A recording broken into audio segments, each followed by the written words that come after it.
Hello guys! Dito naman tayo. Kain muna tayo yogurt. Ito lang yung kinain ko ngayon maghapon. Noong oras na 5:45 na ng hapon. Ngayon pa lang ako kakain. Nalipasan na ako ng gutom sa dami ng trabaho kong buong maghapon. Simula alas 5:30. Ngayon lang ako nakapagpahinga. Ngayon lang ako nakaupo guys. Ayan. Kain muna tayo. Mas maganda ito kainin pag gutom ka. Ito na lang muna. Para hindi mabigla yung tiyan. Tsaka pag nakain ko na to, hindi na ako gugutumin uli. Kamusta na kayong lahat? Ayan.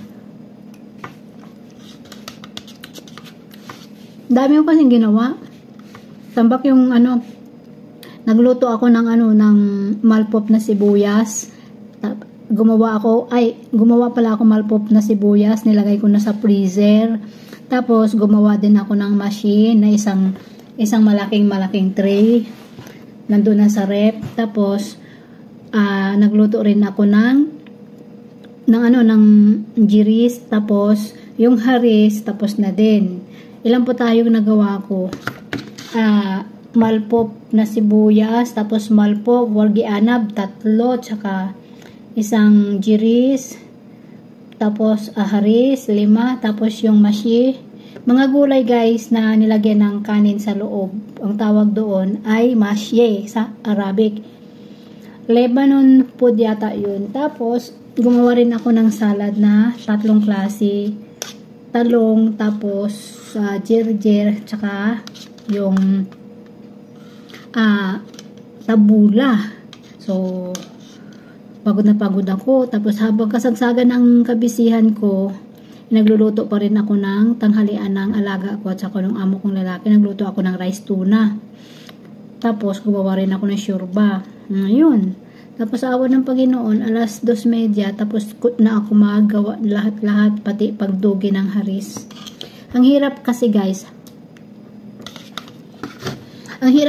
dugihin yung haris, ang tagal. Halos 1 oras ka magdudugi-dugi nung haris. Masakit, ayan no.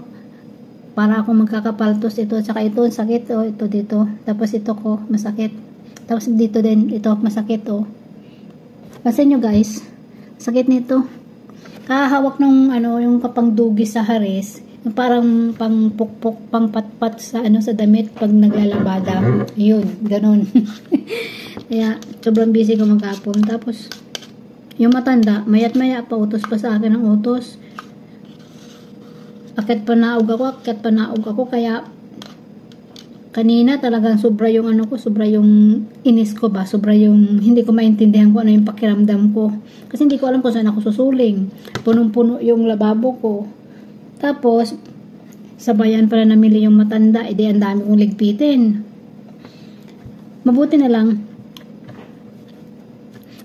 guys, at ako ay mabilis ako kumilos. Ayun, natapos ko na lahat. Ayun, mamayang gabi, dadalhin ng babae yan. Hindi ko alam kung saan niya dadalhin yan. Ang daming pinaluto eh. Siguro, napupunta sila sa istiraha mamayang gabi. Kasi kailangan daw, 7 o'clock naka-ready na. Sabi ko may party dito sa atin. Sabi niya wala, outside raw, ganun. Kaya, doon sa hindi ko pa nabalikan, hindi ko pa napuntahan, pasensya muna. Kapag natapos ako, mamaya, pag akyat ko, hahato na naman ako. At sana, yung internet ko doon sa kwarto ko, wag yung paputol-putol. Kasi ang hirap guys, sa totoo lang, ang hirap. Ayan. Parang hindi ko malunok. Anyway, maraming salamat nga pala dun sa mga sumuporta sa akin, lalong-lalo na at ako ngayon ay may monetize na ako sa stream ads. At syempre, lalo na kay Lods, ayan, sa Team Lods. Ayan, guys, kung gusto nyo guys, makisali sa Team Lods, ayan, sali na kayo sa Team Lods.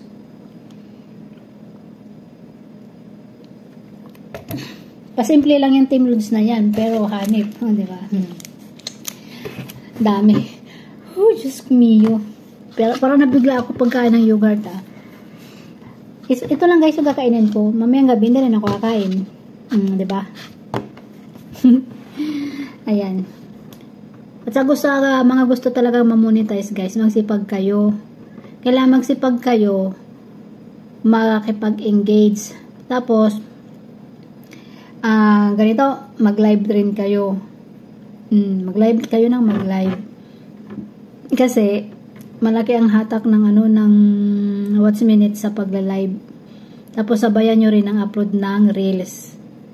Kagaya ng ginagawa ko, minsan nakatatlong reels ako sa loob ng isang araw, 4, kahit na kaunti lang views ko. Okay lang yan. Basta hataw ka lang ng hataw. Tuloy-tuloy ka lang. Huwag kang tamarin. Saka huwag kang mawalan ng ng pag-asa kasi kapag ka may tiyaga nga, may nilaga. Ganun ang gawin nyo, guys.